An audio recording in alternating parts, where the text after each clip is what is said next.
Uma das coisas que tem acontecido no mundo hoje é um abatimento, é uma tristeza.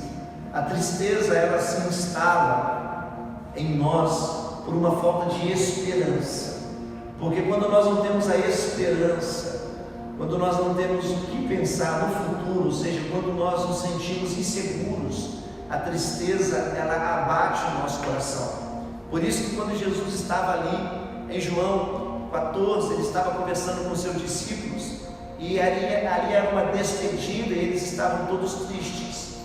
Por isso que Jesus ali liberou promessas sobre a vida deles. E se você está ligado, eu falei sobre essas promessas nos últimos cultos que nós estivemos aqui.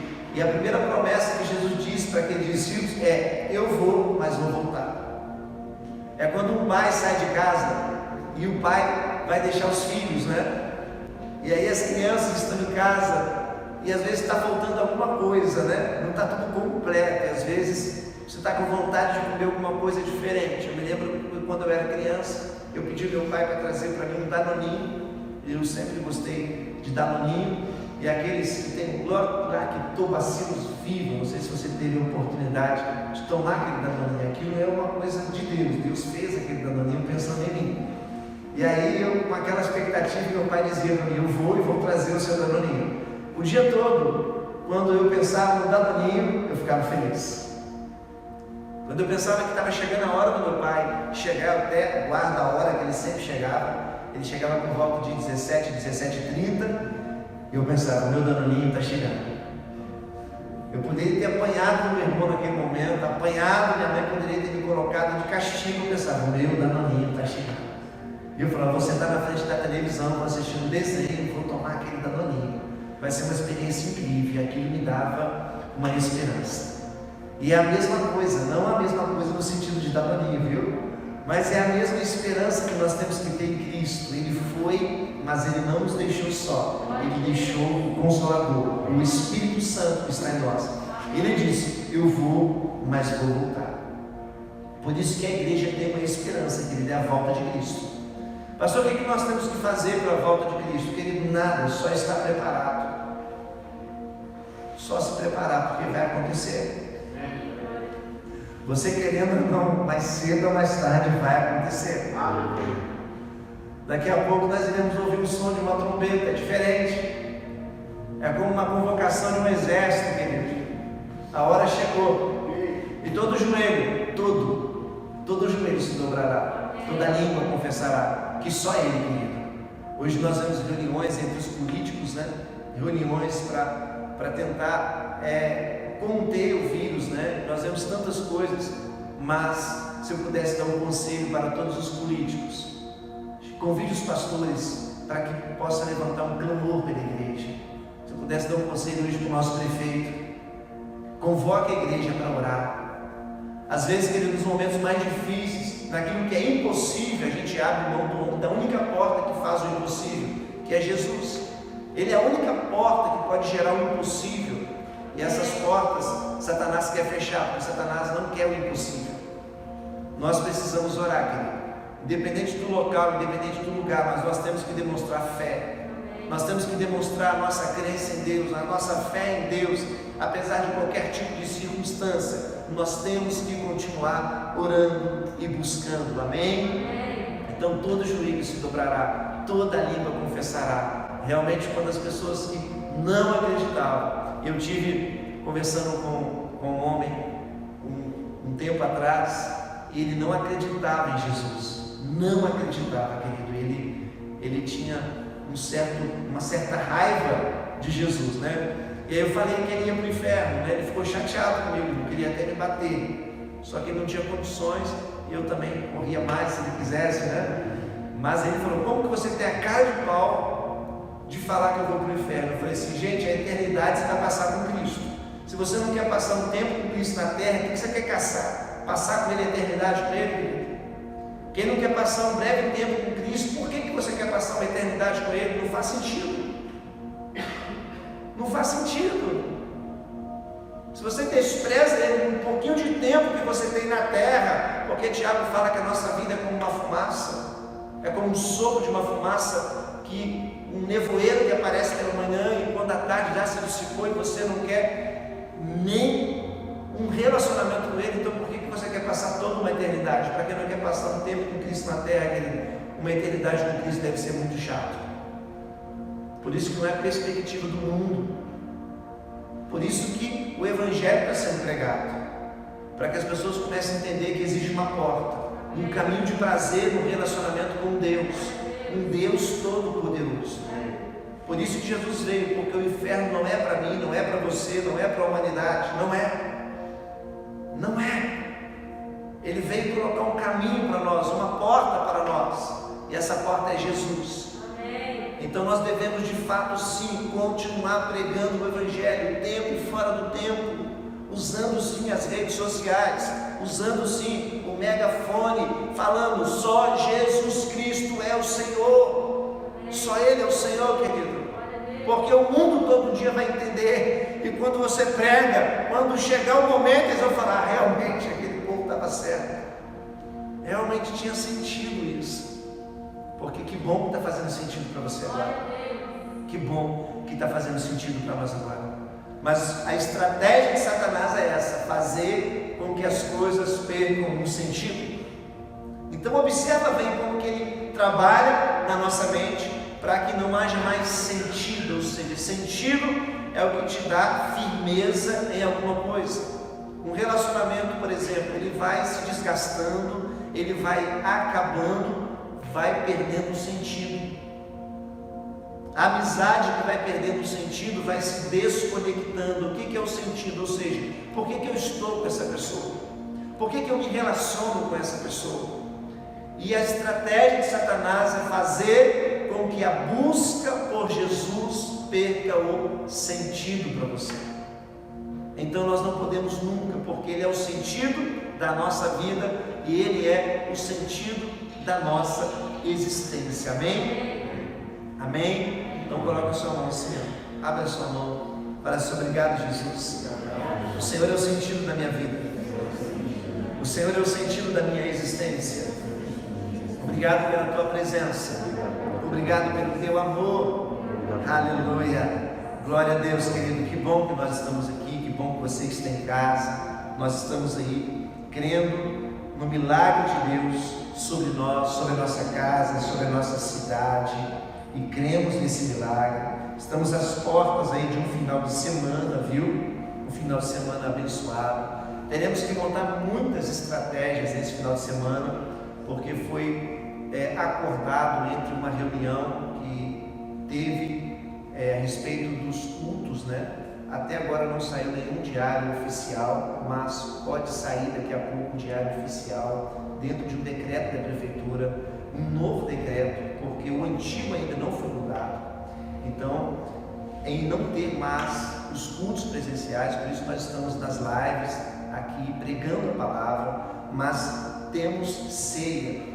Ou seja, o bom desse momento, né, é que o culto presencial pode não ter, mas a gente tem 70 dias de oração. Amém? Então a igreja, ela não pode fechar, as portas da igreja não pode fechar, não pode se aglomerar, não pode ter culto presencial. Nesse final de semana nós não teremos, em respeito, nós caminhamos dentro de um respeito, mas nós temos oração. E aí eu vou falar uma palavra nesse momento da oração. Nós vamos ter a ceia montada aqui. Você pode vir, sair da sua casa, orar conosco e pegar a sua ceia, participar da ceia e voltar para a sua casa. Amém? Então se programe para isso. Não ficaremos aqui aglomerados. Teremos oração na igreja. Amém? Oração. Estarei preparando a nossa outra sala, um outro ambiente de oração, para que você possa vir aqui, orar, pegar a sua ceia e você voltar para a sua casa, até nós, de fato, sermos liberados para podermos continuar os nossos cultos presenciais. Amém? Glória a Deus. Então, eu espero você aqui nos 70 dias de oração. Amém? Você vai para o culto? Não, eu vou para a oração. Amém? Vai para o culto agora? Não, eu vou para a oração. Sua igreja está tendo culto? Não, minha igreja está tendo oração. A oração não vai parar, não, a oração nunca cessa. A gente pode até ser preso, mas a oração não para. Aleluia. Eu vou preso no seu lugar, eu oro na cadeia. Agora você ora por mim, que as correntes se partem. Né? Mas a oração não, querido, a oração não pode parar. Amém? Glória a Deus, glória a Deus. Abra sua Bíblia em Lucas capítulo 22. Eu irei dar todas as estratégias no sábado, farei um vídeo no sábado, tá bom? Compartilhe, irmãos, os nossos vídeos, compartilhe aí as nossas lives, para você alcançar mais pessoas, e também as informações de culto que nós daremos também nos grupos de WhatsApp, nos grupos de oração. Aí você vai compartilhando, e nós iremos estabelecer como vai funcionar, amém? Eu vou me organizar para nós estabelecemos o funcionamento, e eu preciso contar com você também, amém? Preciso contar com você para nós de fato ceiarmos neste período desse mês de julho. Você que está em casa nos assistindo, também podemos levar ceia para a sua casa. É só você agendar conosco, falar: pastor, eu quero cear na minha casa. Irmãos, nós estamos disponíveis, a gente monta equipes, então precisa ter uma demanda, né? Os crentes, os irmãos que estão em casa durante esse tempo todo, você tem que ter um pouquinho de fome, né? Um pouquinho de sede. Pastor, eu estou com fome, com sede. Aí você vai ter alguém para atender você. Mas a gente não pode obrigar você a ter fome e ter sede. A gente tem toda uma equipe aqui de líderes para levar ceia para sua casa, para poder fazer uma visita, jogar óleo de unção de longe, espirra, entendeu? Orar por você, expulsar os demônios, mandar tudo embora. Só que a igreja tem que acreditar que tem essa demanda, porque se a gente ficar na caverna, se esconder e não entender que você tem uma igreja que quer pastorear você, líderes que querem pastorear você, nós temos uma grande rede social chamada WhatsApp, né? Então poucas pessoas nos procuram no WhatsApp, poucas pessoas procuram pedindo uma visita. Então pode ficar à vontade, irmãos, em nome de Jesus. Procure-nos, está até gravado na rede social. O irmão falou: ninguém me procurou e veio na minha casa. No momento de pandemia desse, você pode chegar na casa da pessoa sem ser convidado, irmãos? Não pode, tem que ter cautela. Agora, se convidar, eu vou, irmãos. Eu vou de manhã, de tarde, de noite. Rafael vai também, ele vai e fica. Eu vou e... Ele vai para a vigília, viu? Eu vou para orar e volto correndo para outra visita e deixo ele lá na nossa casa. Deixa meu irmão, se eu deixar você vai ficar com raiva de mim. Eu levo ele embora. Glória a Deus pela vida dele. Então, irmãos, vamos participar. Eu fico muito feliz de tantas pessoas que participam das nossas lives, né? Os jovens toda segunda-feira, Rafael terça-feira, agora eu tenho uma live oficial, quarta-feira, 7 quartas-feiras. Então, compartilhe essas lives aí com as pessoas, em nome de Jesus. A gente vai criar um padrão melhor também, para nós nos comunicarmos, para melhorar o som, para melhorar a acústica, ou seja, tudo isso está melhorando e vai melhorar muito mais. E a palavra que eu sempre deixo para você: não desanime. Vai passar. Amém? Vai passar. Eu creio nisso, queridos. Eu creio muito. Quando o rei decretou que não haveria mais oração, em Daniel 6, Daniel foi para o quarto dele e começou a orar, querido. Ele começou a orar. Então decreta isso na sua vida. Tenha uma vida de oração em nome de Jesus. Amém? Lucas 22, de 41 até 43, eu quero compartilhar com você. Aleluia. E apartou-se deles cerca de um tiro de pedra, e pondo-se de joelho orava, dizendo: pois, se queres, afasta de mim esse cálice, todavia não se faça a minha vontade, mas a tua. Então lhe apareceu um anjo do céu que o fortalecia. Eu quero orar com você, pedindo que Deus dê essa palavra para você, uma palavra de fortalecimento para a sua vida, Pai, no nome de Jesus, Pai. Que o Senhor nessa noite venha nos fortalecer, venha trazer ânimo para todas as pessoas que estão nos ouvindo, meu Pai. Meu Deus, sabemos que o Senhor é o nosso Deus, o Senhor é o nosso refúgio, Pai. Nós clamamos ao Senhor que o Senhor nos livre do mal. Essa é a nossa oração, Pai. Livra-nos do mal. Nós te pedimos isso hoje, Pai. Que tenhamos um hábito de orar, que não percamos jamais a intensidade da busca, meu Pai. Nós colocamos diante do Senhor as nossas vidas e pedimos ao Senhor, fale conosco nessa noite, em nome de Jesus. Amém? Esse texto aqui de Lucas está dizendo que Jesus apartou-se deles aqui a um tiro de pedra e pondo-se de joelhos orava dizendo: Pai, se queres, afasta de mim esse cálice. Todavia não seja a minha vontade, mas a tua vontade. O anjo do céu o fortalecia. Ou seja, essa palavra aqui, o fortalecia, quer dizer, naquele momento que Jesus estava numa transição da vida dele, naquele momento que Jesus estava ali no momento de maior decisão do ministério dele, ele precisou de fortalecimento, ele precisou de sustento. Às vezes nós não conseguimos vencer batalhas, não conseguimos vencer dificuldades, porque nós não temos sustentação. Nós precisamos entender, querido, que a sustentação de Deus é que vai nos manter de pé. Ou seja, ali o anjo deu sustentação, deu força, o confortava. Essa palavra confortava quer dizer aumentar a força, receber força, tornar-se forte. Ou seja, no meio do caos, carregando o pecado de toda uma humanidade, na mente dele já estava toda a situação que ele iria viver, lendo toda aquela situação, lendo todo aquele clima pesado no jardim, aquele clima de decisão, aquele clima no qual Satanás já havia armado todo o planejamento dele. Porque Satanás não é inteligente, ele trabalha por estratégia, ele vê a brecha e trabalha dentro dela. Por isso, se você tem uma vida reta, ele não tem brecha. Satanás ele não trabalha de uma forma que ele monta um esquema, ele trabalha pela brecha que nós damos. Ele trabalha pela necessidade que nós temos. E Deus trabalha por propósito. Então, por isso, quando Neemias estava construindo os muros de Jerusalém, quando Neemias estava ali terminando a construção, naquele momento ele não teria condição de terminar. Naquele dia ele colocou guardas armados, e os guardas estavam com a espada na mão, ali dentro das brechas que havia no muro, porque ele sabia se o inimigo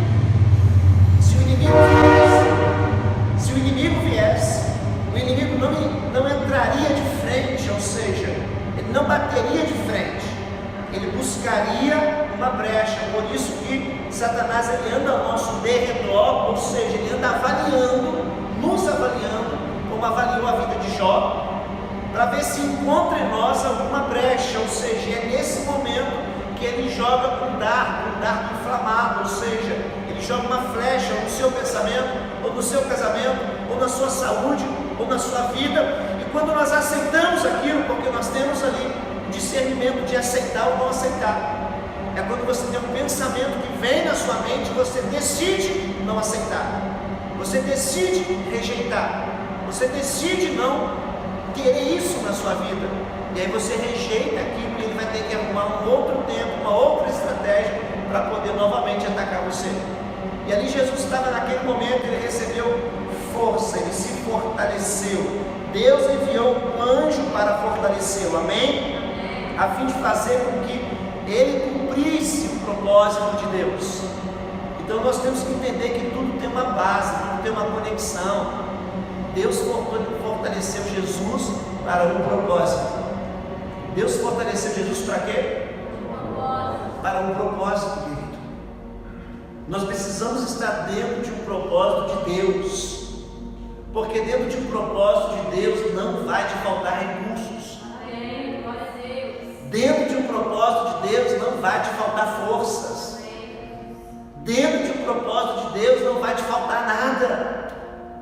E é nesse momento aqui que ele foi fortalecido para o maior desejo que Jesus tinha. Qual o maior desejo de Jesus? Para fazer a vontade de Deus. Qual o maior desejo de Jesus? Fazer a vontade de Deus. Qual era a prioridade de Jesus?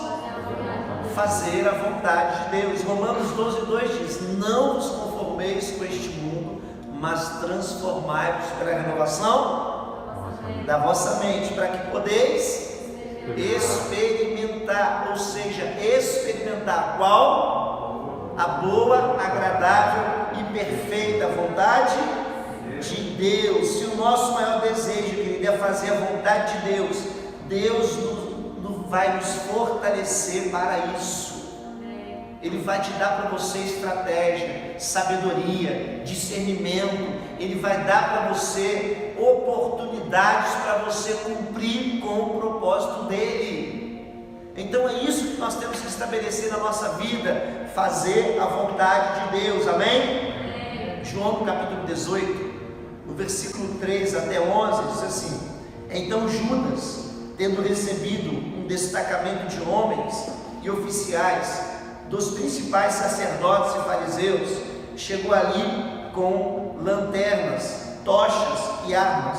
Jesus, portanto, sabendo todas as coisas, repita comigo: Jesus sabendo todas as coisas que viriam sobre ele, foi para a frente e disse: a quem vocês estão procurando? Respondeu-lhe: Jesus de Nazaré. Jesus lhes disse: eu sou ele. E Judas, que o traiu, também estava com eles. Agora, quando ele lhes disse: eu sou ele, eles recuaram e caíram por terra. Então ele perguntou novamente: a quem procurais?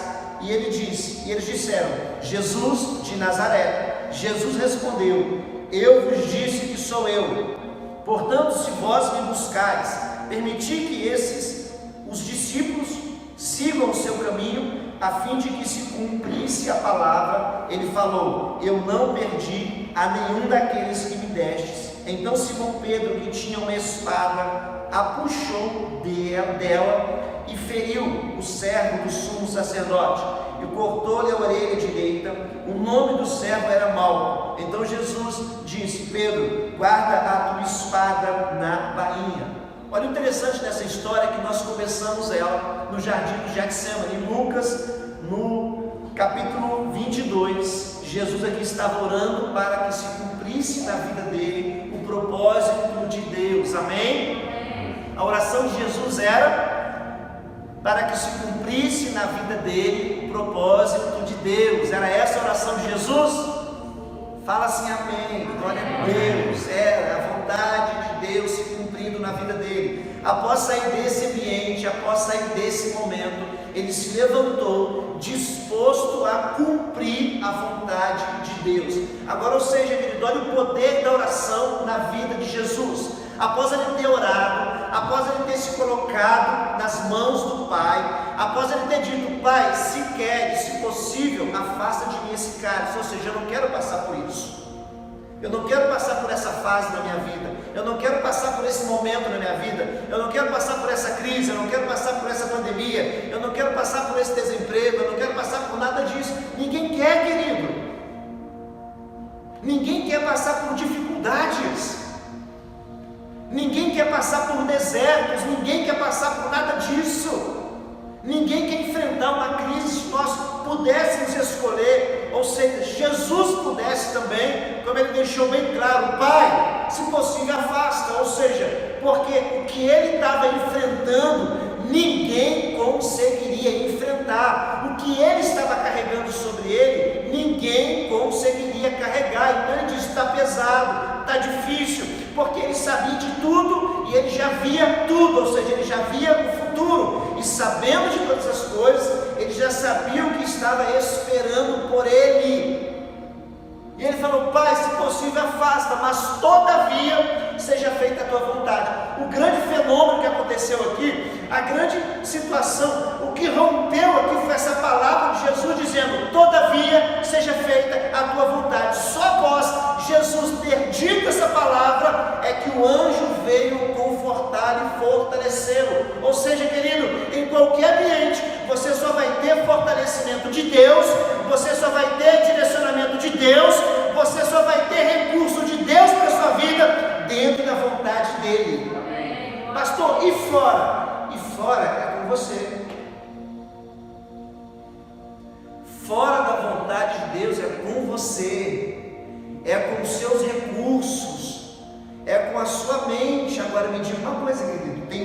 suportar alguma coisa com a mente que eu tenho? Tem como eu enfrentar a luta que tem pela frente com a minha força, com o meu recurso? Tem como eu enfrentar dificuldades da vida com o que eu tenho? Não tem. Somente com a força de Deus. E a força de Deus só vem sobre a vida daquelas pessoas que estão dispostas a fazerem a vontade de Deus. Então você entende hoje, por isso que Paulo falou, por causa disto, lá em 1 Coríntios capítulo 23, quando Paulo está falando da ceia, Paulo dizia, por causa disto, há entre vós muitos fracos e doentes, e muitos que dormem, ou seja, porque são pessoas que caminham pela sua própria força. Por causa disso, o que Paulo estava dizendo? Por causa do fortalecimento do corpo de Cristo que aquelas pessoas não tinham, por causa da cobertura do sangue de Jesus que aquelas pessoas não tinham. Pastor, então você está falando uma coisa interessante. Então todo mundo que é crente hoje, todo mundo que vai na igreja hoje, todo mundo hoje, pastor, que adora, todo mundo que é evangélico, então não é todo mundo que Deus age na vida dessa pessoa? Não, não é todo mundo, querido, porque nem todo mundo faz a vontade de Deus. Então é isso que nós precisamos entender. Será que realmente nós estamos fazendo a vontade de Deus?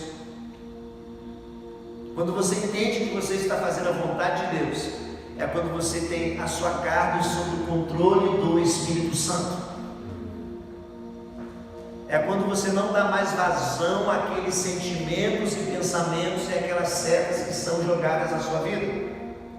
E o interessante é que Jesus saiu daquele ambiente estava fácil, aquele ambiente estava pesado, aquele ambiente tinha ali envolvido todo o pecado de uma humanidade, todo o inferno estava ali naquele momento, todos os principados, potestades, demônios, tudo estava ali naquele momento, querido. Se às vezes um demôniozinho que está aí perdido, sem saber o que fazer, já cria um ambiente ruim dentro da nossa casa. Não sei se você já teve um momento de você se deparar com uma presença. A presença maligna, querido, é uma presença que você tem como identificar. O ambiente muda. Eu estava outro dia, hoje mesmo, à tarde, eu estava na minha sala, no meu escritório, e de repente, quando eu estava vindo para cá, eu saí do banheiro de lavar as mãos, e quando eu passei, eu vi algo subindo. Eu esperei chegar, mas não chegou. Mas a pessoa não chegou, mas a presença chegou. E aquele ambiente que estava um ambiente bacana, se transformou num ambiente terrível, irmãos. Eu oro a Deus para que um dia você encontre isso na sua frente, para que você possa orar mais. Existe esse ambiente. E o ambiente veio, e para eu sair desse ambiente, querido, veio a opressão. Quando vem a opressão, você não sai sem oração. A opressão só sai com uma vida de oração. Então entenda isso. Jesus naquele momento ele orou e falou: Pai, que seja feita a tua vontade. E naquele momento o anjo fortaleceu e ele se levantou e foi cumprir o propósito dele. Agora você imagina como que alguém vai de encontro aos seus algozes. Como que alguém se levanta do jardim naquele momento e fala: agora eu vou de encontro aos meus algozes. Ou seja, ele foi de encontro aos soldados romanos. Jesus não era um fugitivo, querido, ele era aquele que se entregou.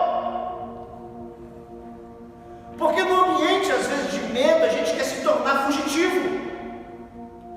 O medo, às vezes, fala mais alto em nós. E a gente acaba se tornando fugitivo. Jesus se entregou, querido. Ele se entregou. E ele foi de encontro aos soldados romanos, ou seja, Deus havia fortalecido, ele estava dizendo: eu estou fazendo a vontade do meu Pai, então agora nada mais importa, nada mais importa. E poderiam ter pensado, aqueles pensamentos: vão te fincar a espada, vão te matar naquele jardim, vão te prender, vão te bater. Ele não pensou em nada disso, ele só pensou assim: eu estou fazendo a vontade do meu Pai. E quando ele encontrou aqueles soldados romanos no jardim, no meio daquele mato, naquele jardim, no meio daquelas árvores, no meio de toda aquela situação, ele se deparou com todos aqueles soldados. E quando ele se encontrou de frente com aqueles soldados, ele perguntou: a quem vocês estão procurando? E eles disseram: Jesus de Nazaré. Ele disse: sou eu. Você prestou atenção no texto? O que aconteceu quando Jesus falou: sou eu? Eu digo para você, a presença de Jesus é mais forte que a presença maligna, querido. Amém, glória a Deus. Quando Jesus disse: sou eu, todo o exército caiu. Glória a Deus. Você está entendendo, querido? Glória a Aquilo Deus. não aconteceu por acaso, não, porque os céus estavam declarando, querido. Os céus estavam declarando dentro daquele jardim quem era a autoridade maior. Amém. Jesus não precisou bater de frente com aqueles soldados. Jesus não precisou arrancar a espada como Pedro arrancou. Jesus não precisou dizer: vocês não vão me levar preso. Ele apenas disse: sou eu. Ou seja, a autoridade maior nesse jardim sou eu, e eu estou me entregando. Vocês não estão me procurando, eu estou me entregando. Querido, após sair do ambiente de oração e declarar que a vontade de Deus é soberana, nada mais pode nos impedir. E ali ele se entregou. E aí ele foi cumprir o propósito dele. O que falta, sabe, muito em nós, olhando para esse texto, olhando para esse contexto, olhando para a Bíblia, sabe o que falta em nós às vezes? É se entregar, querido. A gente retém muito. A gente analisa muitas coisas, né? Nós temos um discurso, uma filosofia, uma teoria, e poucos se entregam de fato à vontade de Deus. Poucos se entregam de fato ao propósito de Deus. Poucos passam tempo na oração, porque o tempo que as pessoas passam na oração já é tão escasso, não é verdade? Porque a gente luta tanto para orar. Eu falo porque eu sou ser humano, porque se a gente não lutar para orar, que a gente não ora. A oração em 90% das pessoas não é mais prazer, é obrigação. É o senso de que eu preciso orar para a minha mente, o meu cérebro entender que eu orei. Mas não se torna mais prazer no ambiente de oração. Ou seja, e Jesus naquele momento, ele entendeu o prazer naquele ambiente e disse: Pai, faça a tua vontade. Por isso que querido, eu acho que é incongruente um cristão hoje, em Jesus, que entende a palavra, viver uma vida morna, viver uma vida fria, viver uma vida sem milagre, viver uma vida sem presença. Uma pessoa hoje cheia de Deus, cheia da presença de Deus, deixar as emoções negativas tomarem conta, deixar os traumas tomarem conta. Não, há muito mais quando você se relaciona com Deus, há muito mais. A gente usa aquele jargão: não, eu estou orando, mas que tipo de oração? Tiago falou: pedis e não recebeis, porque pedis mal. Ou seja, tu ora mal. Tiago estava falando. Você está gastando tempo, você está gastando energia. Por quê? Porque eu oro mal, Tiago. Sabe por que você ora mal? Porque não tem mudança na sua vida, não tem coragem na sua vida, não tem avanço na sua vida. Que isso, pastor? Não tem revelação para você. Jesus sabia do que iria acontecer, porque ele caminhava não por vista, mas por visão, querido. A vista é dos olhos, visão é do coração. Eu sinto alguma coisa aqui dentro, querido. A circunstância pode dizer que não, mas eu sinto, porque a minha vista, ela não caminha, a minha visão não caminha com a minha vista. É isso que a igreja precisa entender nesse tempo. Pastor, porque só está piorando, porque você caminha por piora e por melhora. Não, pastor, acordei tão triste hoje, pastor. Eu nem orei, pastor. Que isso, irmão? Não tive forças para orar porque está piorando muito. Você vai piorar mais, pode parar. Você pode morrer de hoje para amanhã. Pastor, que isso, irmão? Prepara para a morte também. Prepara. Vamos entender essa visão de Deus para esse tempo, que você pode viver 100 anos, mas você pode morrer amanhã. Mas o mais importante disso tudo é a sua eternidade. É a sua eternidade. Pastor, o Espírito Santo me deu uma revelação. Mas que revelação? quanto tempo você passou? Porque eu passei um dia todo, uma noite toda, e quero passar mais tempo. Talvez a nossa revelação tenha sido da nossa emoção, querido.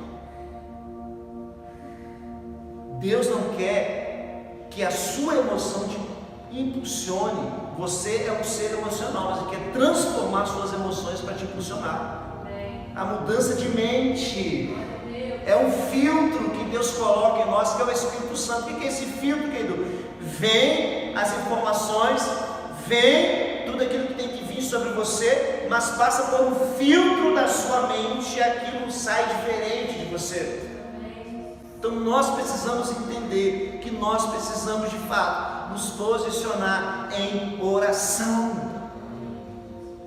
Precisamos, querido, entender.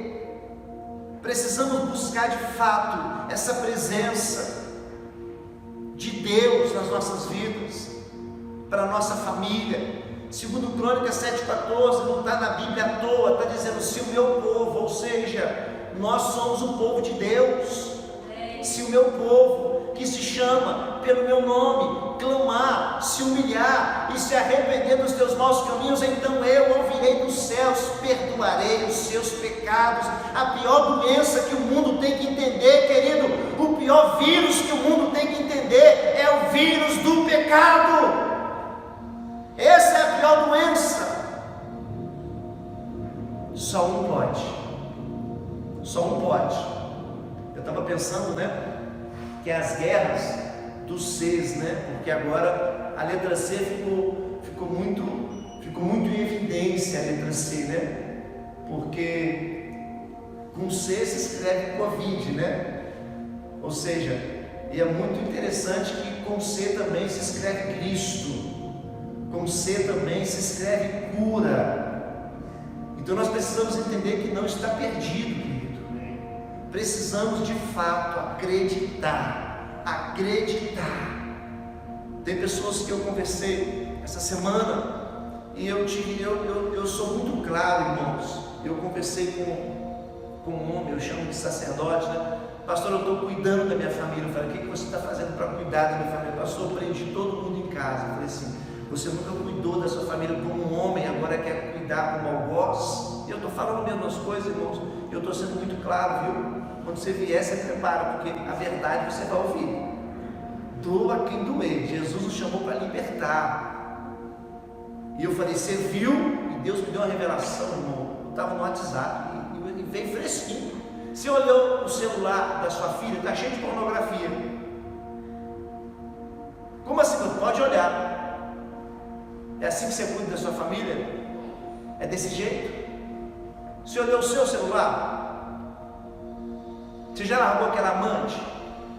Agora você está cuidando da sua família? Seu sem caráter.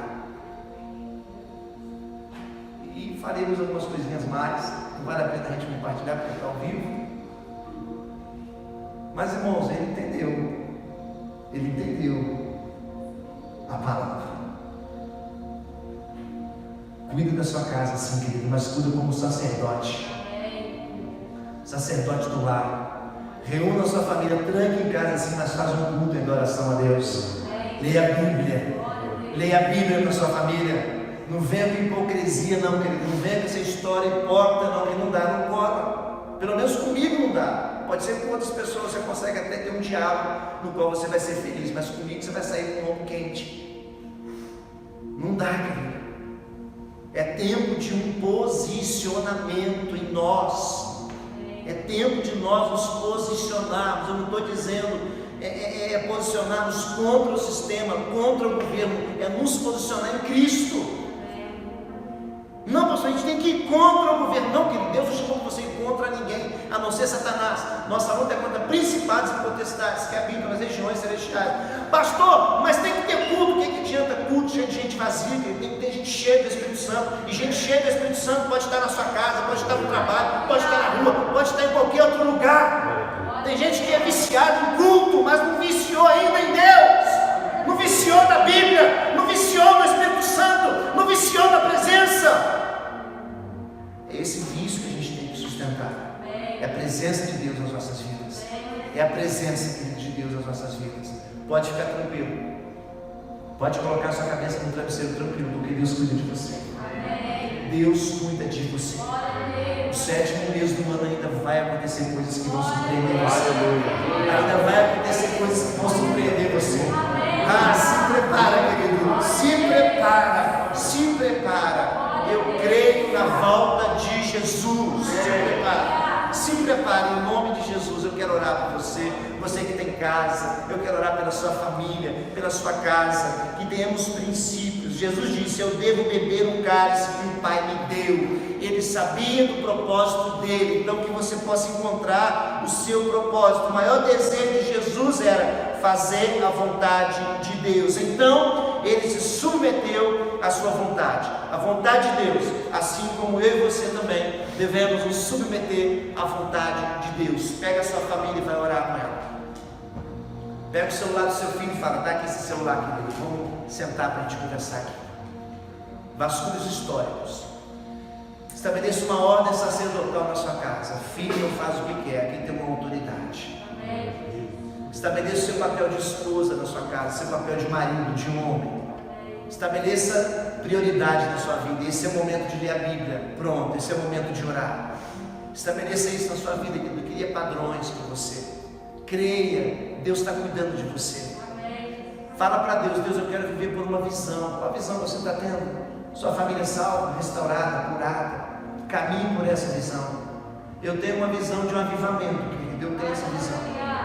Eu tenho essa visão de um avivamento. De um avivamento. Eu creio, querido, que os corações estão sendo moldados, transformados pelo poder de Deus. Eu creio. E eu não abro mão dessa visão. Eu quero orar para você. Fica de pé, você que tem casa, feche seus olhos. Não desista. Não desista. Deus vai ter providência para a sua vida, viu? A sua única preocupação agora, eu não chamo de preocupação, eu chamo mais de ação. É você se mover para a vontade de Deus. Se mova para a vontade de Deus. Tira o pecado da sua vida. Tira tudo da sua vida que é pecado. E se mova para a vontade de Deus. Em nome de Jesus. Que o Espírito Santo leve você a esse nível. Esse final de semana vai ser incrível, querido. Sexta-feira temos a nossa live, temos sábado da juventude. Domingo temos os nossos cultos. A ceia do Senhor. Eu digo para você, querido, em nome de Jesus, digo como profeta: participa da ceia do Senhor. Vem aqui, pegue o seu pão, suco com a uva, vem com a sua esposa, participe da ceia, ore conosco. Temos 70 dias de oração, estaremos orando. Venha para a oração. Vai ser um tempo curto que nós passaremos juntos, mas por uma determinação. Nós estamos aqui para quebrar regras. Nós estamos aqui, querido, para manifestar o reino de Deus. E nós não vamos parar de orar. Talvez meia hora orando pode ser algo que vai mover na sua vida, na sua casa. Olhe na sua casa, você que está nesse propósito, você que está nessa linha de transmissão, querido. Olhe na sua casa, no nome de Jesus, olhe, que o Espírito Santo conduza você.